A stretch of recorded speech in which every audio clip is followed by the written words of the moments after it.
আরে সুজন, কি হয়েছে? এত টেনশন কিসের তোর? কি বলবো রে ভাই, টেনশন টেনশনের ওপর টেনশন, টেনশনের ওপর টেনশন, শুধু টেনশন। আর বলিস না রে ভাই, কেন, কি হয়েছে রে তোর? গেছিলাম বাজারে, বাজারে গিয়ে একটা মেয়ে আমাকে লিফট চাইলো। আরে সে তো ঠিক আছে, ওতে আবার টেনশন কিসের? মেয়েটাকে লিফট দিতে গিয়ে আমার বউ দেখে ফেলেছে, ওই এক টেনশন। দেখলো তো দেখলো, মেয়েটাকে আমি রেখে আসি। রাখতে গিয়ে দেখছি মেয়েটা অসুস্থ হয়ে পড়লো। কি করব, আর এক টেনশন। আবার আমি ওকে হাসপাতাল নিয়ে গেলাম, হাসপাতালে নিয়ে গিয়ে ভর্তি করলাম। ভর্তি করে রিপোর্টে আসছে যে মেয়েটা প্রেগনেন্ট।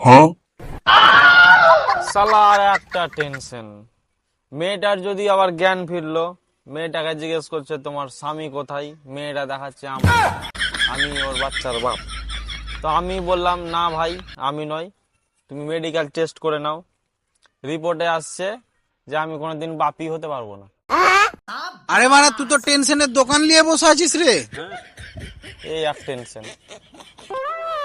সবকিছু মিটিয়ে যদি আবার বাড়ি এলাম, বাড়িতে এসে দেখছি আমার দুটো বাচ্চা, সে আর এক টেনশন। কারণ আমি তো কোনোদিন বাবা হতেই পারবো না, ওই বাচ্চা দুটো কার। ये क्या हो गया? ये क्या सुन रहा हूँ मैं?